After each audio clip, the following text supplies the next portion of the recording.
Warning: this episode contains themes of pedophilia, sexual assault, and mutilation.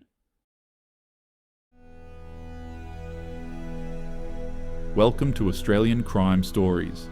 Make sure to follow on your listening platform and social media to stay up to date with the latest episodes.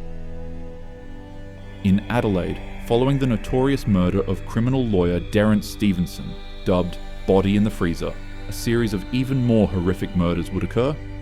This time, the victims were young boys and men, drugged, abused, killed, mutilated, and discarded, a trail left behind by an underground world of sadism, pedophilia, pornography, and exploitation on Adelaide's most vulnerable. Despite the unrelenting efforts to keep this story hidden, it's one that continues begging to be heard. Uncover the dark corners of this unique country with this chapter, The Family Murders, Part 1. This is Australian Crime Stories.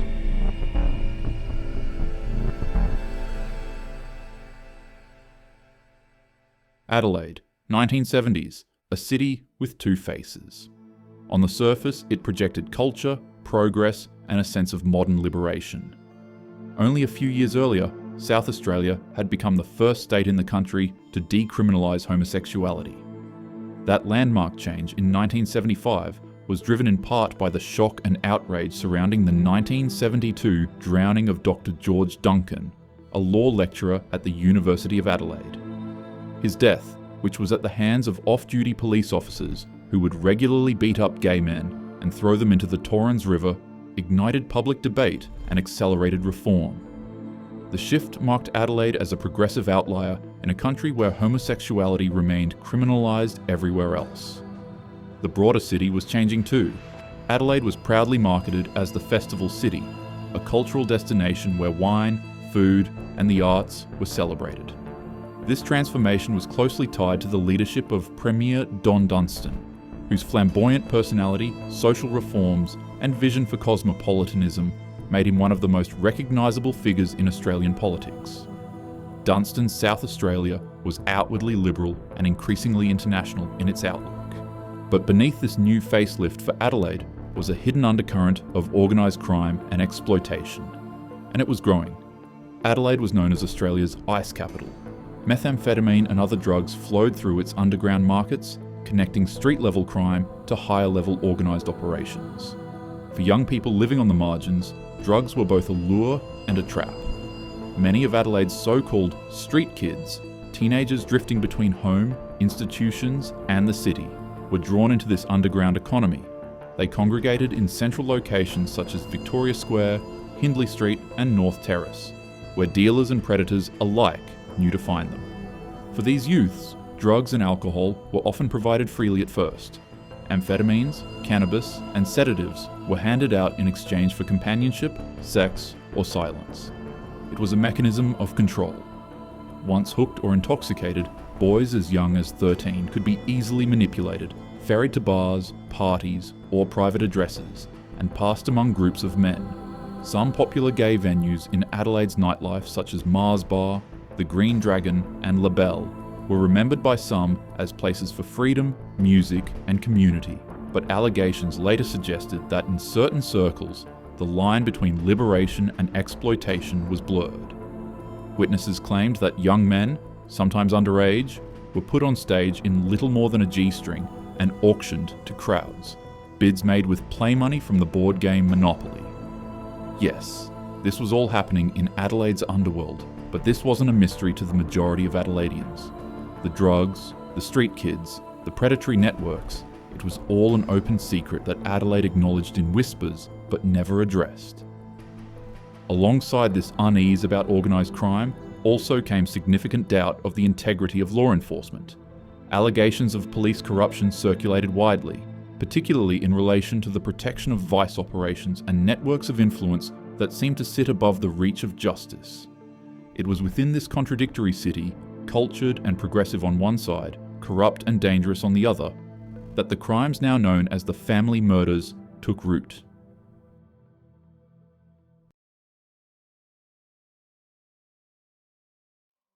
(1979) Alan Barnes is a 16-year-old slim boy with long blonde hair.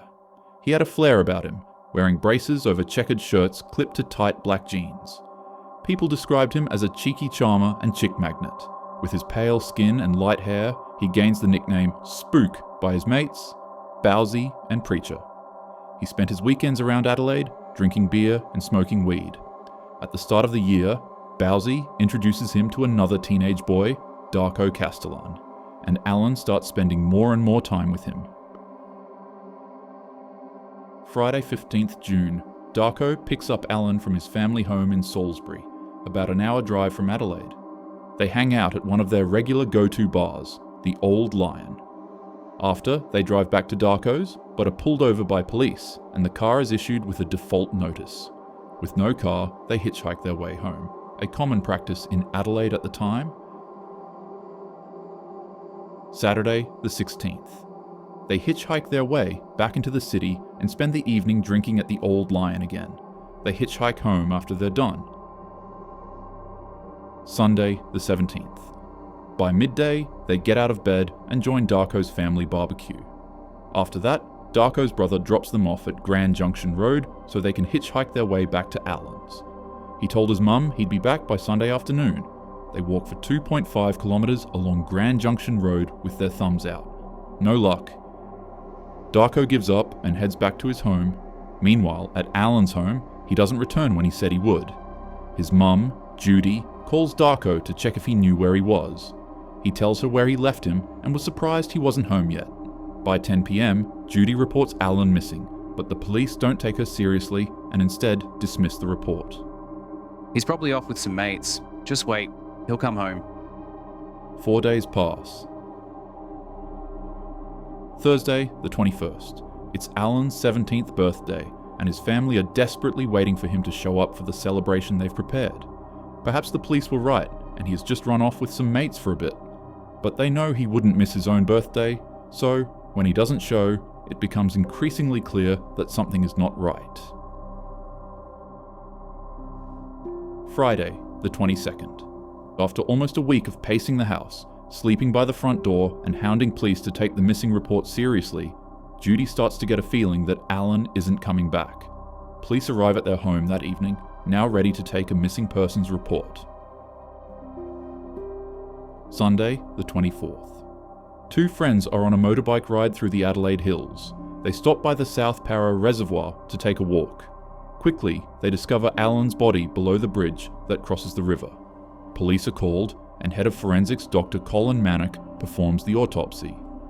The body was found beneath the western side of a bridge, positioned on the right side with the torso twisted forward, almost prone.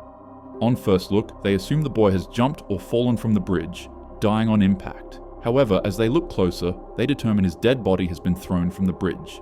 It seems that whoever threw him had attempted to hide his body in the river, but with the water levels lower than usual, they had missed. He was dressed in boots, socks, jeans, a wind cheater, shirt, and vest. The estimated time of death is approximately 48 hours prior to being disposed of. His injuries were extensive. His right eye had circular abrasion about 5 centimeters in diameter with heavy bruising to the eyelid, consistent with blunt force trauma inflicted shortly before death. Multiple fractures throughout the body are present, including his spine, which was fractured post-mortem, consistent with impact upon striking the ground after being thrown from height.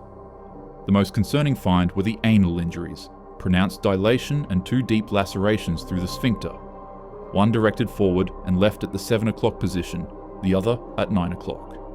Each surface tear measured about 3 centimeters, extending roughly 5 centimeters internally into the rectum. Tissue damage occurred before death, most likely caused by penetration, with an object resembling a bottle with a tapered neck. These injuries resulted in shock and significant hemorrhage, which ultimately caused the death with severe blood loss. Despite this extensive bleeding, no blood staining was observed on the victim's clothing. Combined with the overall cleanliness of the body, this suggested he had been undressed during the assault, then washed and redressed prior to disposal. Then there were the toxicology findings. Trichloroethanol was detected in blood, liver, and stomach, a metabolite of chloral hydrate, a sedative marketed as Noctec. His blood alcohol concentration was at 0.19%, ingested approximately 2 to 3 hours before death, almost 4 times the legal driving limit in Australia. His stomach contained fried eggs, his last meal before his horrific demise. They immediately link the body to the missing boy whose mum has been hounding them, Alan Arthur Barnes. That evening, a week after Judy reported him missing and barely 2 days after police filed a missing persons report, Major Crimes arrive at Alan's family home and inform them of his death. They require someone to come identify his body, and his father John takes the beyond difficult task. Despite being an army man and having dealt with multiple dead bodies, nothing could prepare a parent for this. When he comes back home, the house is already swarmed by local media. He enters the house and he doesn't have to say anything. Judy and Alan's sister, Robin, see it in his face. Their 17-year-old son had been the victim of a brutal and calculated crime. His headstone reads, "A victim of man's inhumanity to man."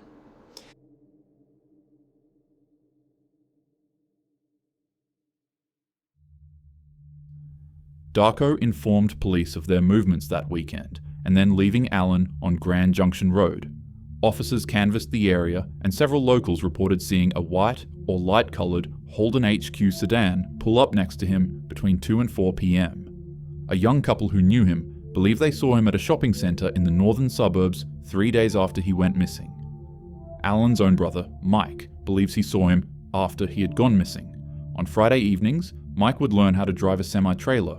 On this particular night, the 22nd of June, 5 days after Alan was last seen and less than 48 hours until his body is found, Mike sees a white Datsun or similar with 3 people in the back seat, parked on the side of the freeway.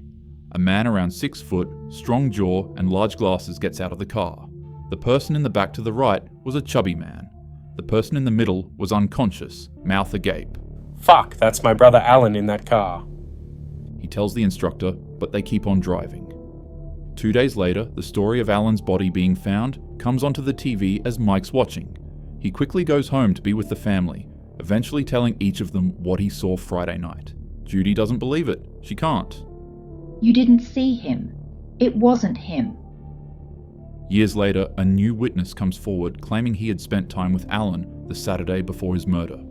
According to his account, they smoked a joint by the Torrens River before heading to the Gateway Hotel. There, they joined a group of friends that included a man named Mario, a quiet woman, and a man named Bevan von Einem. During the night, Bevan boasted that he and his associates looked out for each other and spoke of an upcoming party that would involve women, drugs, and alcohol. Alan appeared to agree with him. The witness became uncomfortable with the scene and left. The next time he saw Alan was on the Thursday night in Hindley Street, after Alan had already been missing. Alan was heavily drugged, his pupils dilated, eyes bloodshot, and behaviour detached. He was in a daze. He talks about drugs, saying he can get anything he wants for doing certain things. The witness asks Alan, "What sort of things?" Alan responds, saying he think he had anal and oral sex. On this occasion, when the witness encountered Bevan, the approach was more direct. Bevan allegedly told him, "If you bring along some boys around your age, you can have access to whatever you want. Any drug at all." The witness replied, "I'm not really into drugs." Bevan pressed the point. "Anything you want." The situation felt far too heavy, and the witness made a quick excuse about needing the toilet before slipping away without saying goodbye. There is also a man named Adrian who owns a paddle boat business along the Torrens River. He knows the area well, and the people who occupy it even better, particularly the street kids. He's known Alan around the area for years, often with Preacher. He recalls recently seeing the two along Torrens, all dressed up fancy in suits. With them, they carried an expensive briefcase. "Come into money, have ya? What's going on?" Adrian asks. He's learned that in these parts, nothing is given without a price. Alan responds, "Look, the briefcase belongs to a doctor. We've been hanging out with him up in the hotel in the city, but we don't know anything about him. He's gone out for a couple of hours, and we thought we'd open his briefcase to figure out who he is. We haven't got much time until we need to get back to the hotel room." Adrian notes that Alan is on edge. They prise open the briefcase to find doctor's papers and thick pads of yellow scripts. However, there is no name anywhere. They close the briefcase and head back to the hotel with Alan saying, "Gotta get this back before the doc returns." At the time of the initial investigation into Alan's murder, police learnt of a rape charge from an ex-girlfriend he had been fighting. He was, surprisingly, being represented by Derrance Stevenson, the criminal lawyer who had just been murdered and found in his freezer only weeks earlier. They determined this as solely a coincidence, and instead began following the lead that a family member of Alan's ex-girlfriend had a motive. A couple of days after the discovery of his body, there's an anonymous call to the police station. He tells them that he knows who was involved in Alan's murder. The name? Bevan von Einem. It doesn't ring a bell for the police. They file it away, sticking with the rape lead.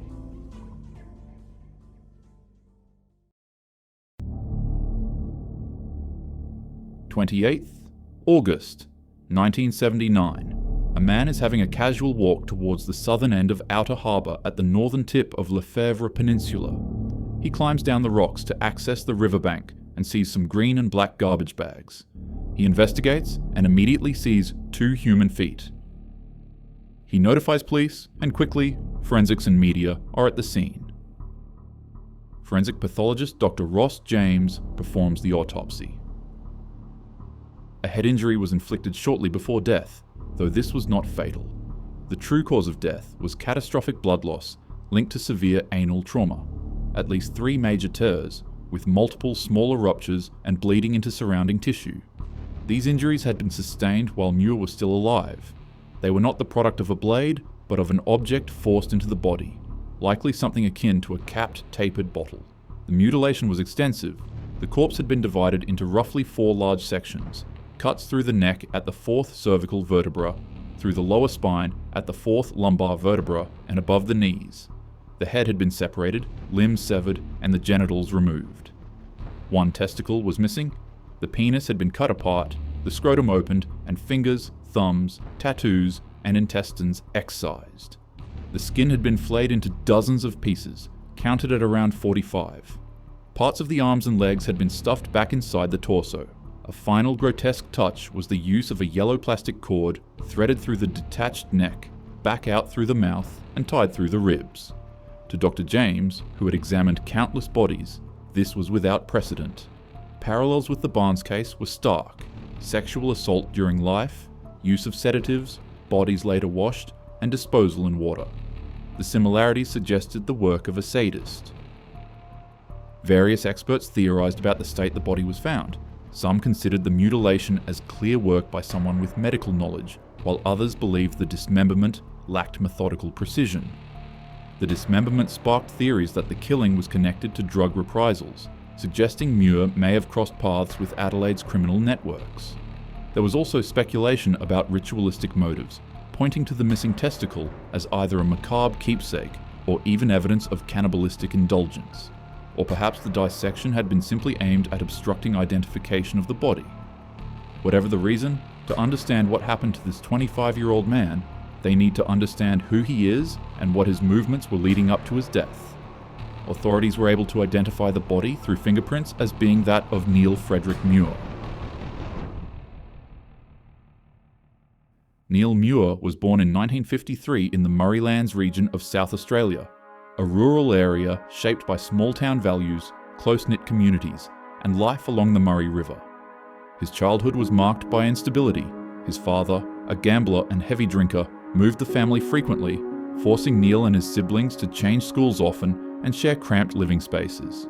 Despite the upheaval, Neil distinguished himself with a natural gift for music and a reputation for his warm, sensitive nature.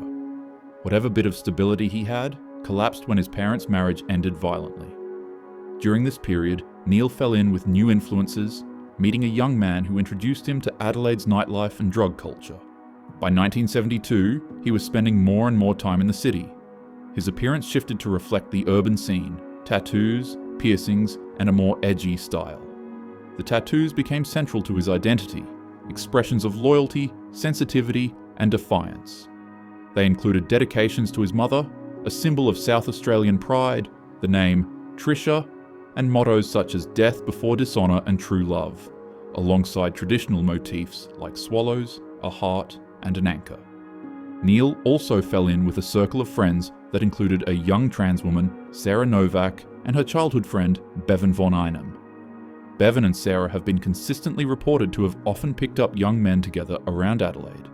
Allegedly, Sarah was used as the female lure for the boys, whilst Bevan would offer them drugs and beer. His brother noted that Neil sometimes wore expensive jewellery, something he wouldn't have been able to afford. He tells them it's from an antique dealer close to the city. Neil also told people about how he would often visit a peculiar-looking house on Greenhill Road. Yes, that house on Greenhill Road that belonged to criminal lawyer Derrance Stevenson. The house of Friday night parties full of underage boys, drugs, and pornography. The house where his body would be found in the freezer. It's a never-ending web of connections. Surrounded by networks that would supply Neil with drugs, his experimentation quickly escalated into addiction. Heroin, methadone, morphine, and other narcotics soon dictated his life. The fleeting relief of a high was offset by the agony of withdrawal, pushing Neil, like many addicts, into a cycle of desperation to secure their next dose. In 1974, Neil meets 40-year-old man Dr. Peter Milhouse. Dr. Milhouse was similar to Bevan in that he would offer drugs to young men in exchange for their company. It was almost inevitable that Neil's and Milhouse's paths would cross. Milhouse was drawn to Neil's tattoos. To him, they symbolized masculinity and endurance, qualities that aligned with his attraction to what was then called rough trade. Their relationship quickly became transactional. Milhouse supplied methadone to Neil in exchange for sexual favors. Over time, Milhouse's desires grew darker. His interests progressed from submissive fantasies to bondage, domination, and increasingly extreme practices. By 1979, he was introducing metallic instruments into encounters with several young men, including a man named Michael B., a friend of Neil's. He was said to be even demanding degrading acts such as urination and defecation. Neil, meanwhile, was deteriorating. Years of heavy drug use left him gaunt and frail, eroding his once appealing looks. Even Milhouse began to view him less as a companion and more as a burden. His usefulness was fading, and his dependence on Milhouse's supply made him a liability. The doctor, already wary of being exposed for overprescribing controlled substances, was turning to younger, more desirable partners, such as Michael. Leading up to his murder, Neil was increasingly isolated, desperate for drugs, and drifting toward homelessness. Police have their first suspect, Dr. Milhouse. However, Detective Rod Hunter notices a name that keeps coming up ever since an anonymous caller suggested him as Alan Barnes's killer, Bevan von Einem. He decides to go and interview him. Bevan is in his mid-30s. He was tall, over 6 foot, and of solid build. His features were pale and somewhat soft, with a tendency to look older than his age. He had thinning, fair blonde hair that he usually kept short and dyed dark. He wore large, squarish glasses that gave him a bookish, conservative look. His style of dress was considered dated even for the time. He appeared calm, polite, even cooperative. He denied knowing Alan Barnes, though he admitted he was part of Adelaide's gay scene and often visited the Mars Bar nightclub. This is the same nightclub that witnesses later alleged had auctioned boys. The conversation took a turn when Bevan shifted the focus himself. Are you looking into Neil Muir's death? I knew him. I actually saw him last Saturday night. Hunter pressed for details. Bevan explained that he'd met Muir at the Duke of York Hotel, where Muir was drinking with another man he introduced as Adam. Bevan knew Neil, stating he had slept with him 4 years earlier. He tells Hunter that Neil had wanted to go on to the Lord Melbourne Hotel. Instead, Beacon said he had plans to meet another friend at the Buckingham Arms at 10 p.m. Hunter lets him talk. Bevan continues with a curious story. He says that when he arrived at the Buckingham Arms car park, a man suddenly confronted him with a knife, demanding drugs. He thought the man might have been Greek or Italian. After this brief encounter, Bevan said he drove home. Did you report that incident? Hunter asked. No. Bevan claimed he had considered it, but his solicitor advised against going to police because of the unwanted attention it might bring. Bevan adds one last piece of information at the end of their conversation. He had dropped Neil back at the Buckingham Arms at about 10:15 p.m. That didn't quite add up. Neil had supposedly wanted to go to the Lord Melbourne. To Hunter, a seasoned investigator, Bevan's version of events sounded carefully staged and far from convincing. Despite this, Detective Hunter's seniors preferred Dr. Milhouse as a suspect.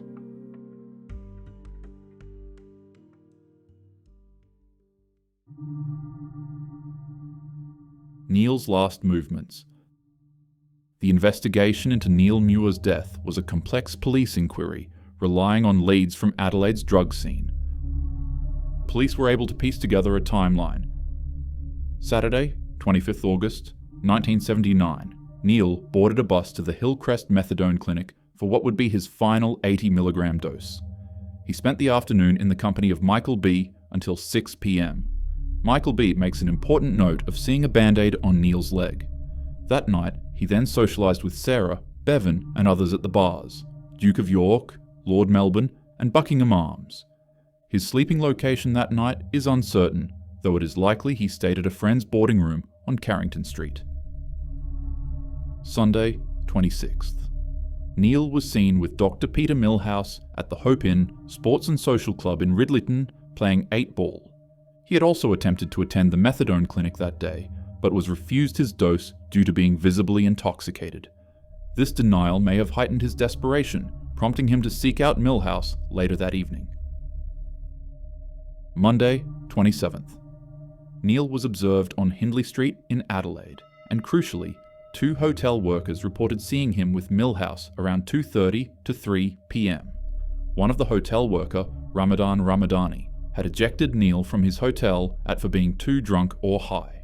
These sightings are among the last confirmed sightings of Neil alive. It is believed the pair eventually returned to Millhouse's cottage on Stanley Street, North Adelaide. What solidifies Dr. Millhouse as a person of interest is a key tip that came from a man named Stephen, who had attempted to obtain drugs or money from Millhouse at his North Adelaide home on the evening of Tuesday, 28th of August. The day Neil's body is discovered, Stephen told authorities that, after receiving no answer at the front door, he and a friend circled the property to access the backyard through a lane behind the row of cottages. Upon hearing a noise at the rear, Millhouse initially calls the police. Before they turn up, he realizes who it is and speaks to them. Stephen asked Millhouse for drugs or cash, and the doctor responded by writing a $50 check. During this interaction, Stephen claimed that Millhouse confessed to murdering Neil Muir. Stephen asked, "It's been going around that you had something to do with it?" Millhouse allegedly replied, "I did it because I was sick of him hassling me for drugs. I got sick and tired of him." Police arrived shortly after, halting the check and taking Stephen and his friend in for questioning. They were later released without charges. Interestingly, the pair had travelled to the property in a car belonging to a friend, Ramadani, the same bouncer who had ejected Neil from a hotel the day before.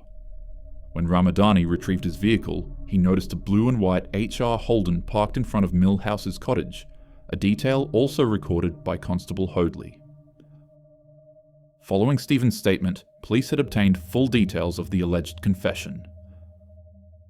On the 1st of September 1979, Dr. Millhouse admitted himself to the Osmond Rehabilitation Clinic in Norwood following a period of heavy drinking. The binge had been supposedly set off by a police visit concerning his alleged overprescription of drugs to young men. 2 days later, on the 3rd of September, police formally interviewed him at the clinic. Millhouse denied ever knowing Neil Muir. During his stay, he also made comments to nursing staff.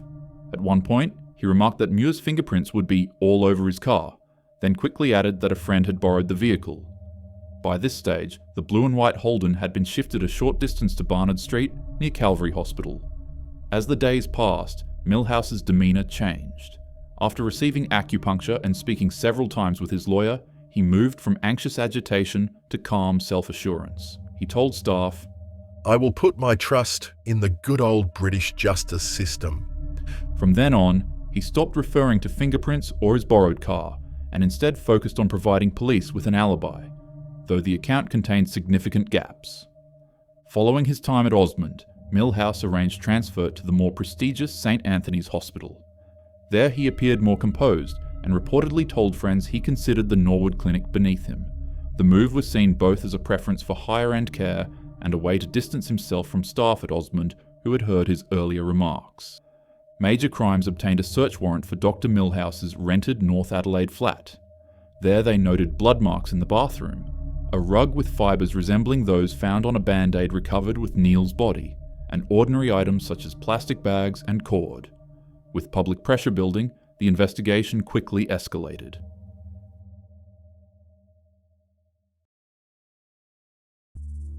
Dr. Millhouse was arrested in January 1980 at his parents' home in Mount Gambier. Detective Haddon led the arrest. Millhouse appeared calm but withdrawn, bidding farewell to his parents as he was taken away. Millhouse's trial was chaotic from the start. The original trial was interrupted when the presiding judge suffered a heart attack, forcing a retrial. Over the course of the new trial, 94 witnesses gave evidence, describing the seedy underworld of drugs and vice that formed the backdrop to Muir's brutal murder. The detectives had assembled a lengthy catalogue of evidence. His blue and white Holden was observed near his home on multiple occasions, wiped clean of fingerprints, and contained a half-written check along with clothing linked to Millhouse. Forensic examination further tied him to the crime. Fibres on a band-aid found with Neil's remains matched a rug from Millhouse's residence, while a section of yellow cord consistent with bindings was missing from his clothesline, and garbage bags, similar to those used to package the body, were located in his home. In the weeks preceding Neil's death, Millhouse had reportedly attempted sexual activity with other young men involving a tapered metal instrument, an action that could bear resemblance with the injuries sustained by Neil, and even Alan. His behaviour after the murder also drew attention. He went on a drinking binge, admitted himself to rehabilitation, and had his home unusually cleaned. Additionally, Neil's tattoos were removed post-mortem, which intersected with Millhouse's known fascination with tattoos as symbols of toughness and pain tolerance. Finally, motive was apparent. Millhouse had expressed repeated frustration that Neil constantly pestered him for drugs, and he feared that continued association could threaten his medical career. Millhouse's legal team moved to counter every strand of evidence. Though the pathologist suggested surgical experience, Millhouse insisted he had failed in that area of medicine, describing himself as a poor anatomy student with little aptitude for surgery. Investigators, however, highlighted his background: 18 years as a qualified doctor, 11 months as head of an emergency ward in Ballarat, and experience assisting in theatre during country locums. Millhouse also attempted to distance himself from Muir, claiming he did not know him. Yet witnesses, including hotel staff and associates, confirmed they had seen the two men together on numerous occasions. He further argued that his car had run out of fuel on the 26th of August, making it impossible to transport Neil or dispose of his body. But witnesses consistently placed the blue and white HR Holden near his Stanley Street home during the critical days, and a half-written check found inside the vehicle matched testimony about him, writing money for Stephen around that same time. It was Millhouse himself who delivered the most striking testimony. Trembling and emotional on the stand, he admitted to professional shortcomings, recalling how his first attempt at appendectomy ended in the patient's death. He described his struggle with his sexuality and the isolation it caused, as well as his dependence on alcohol. Despite the prosecution's case, much of the physical evidence proved inconclusive. The blood type did not definitively match, and the household items were too common to link specifically to the crime. The jury returned its verdict in little over an hour. Millhouse was acquitted. Detectives were divided throughout the investigation. While Haddon had been convinced of Millhouse's guilt, Trevor Kipling remained doubtful. After the verdict, investigators were forced to look again at Adelaide's drug culture, where vulnerable young men were often exploited. After Dr. Peter Millhouse was arrested and ultimately acquitted, the immediate intensity around the Adelaide family murders seemed to ease. For weeks, the killings stopped. Whether this lull was the result of Millhouse being temporarily removed from the scene, or whether the real perpetrator, whoever they were, had grown cautious under the scrutiny of police, remained a mystery. Detectives like Haddon and Kipling continued to pore over every thread of evidence, but the acquittal left a gnawing uncertainty. Had the jury let the killer walk free, or had the wrong man been suspected all along? Some investigators remained quietly skeptical of Millhouse. Others wondered if his involvement had been peripheral, or if he was simply a convenient scapegoat. And what of Bevan? Was he connected? The pause would not last. Adelaide's streets would soon be rocked again, this time claiming its youngest victim. The pattern returned, sinister and familiar, reminding everyone that the story of these murders was far from over.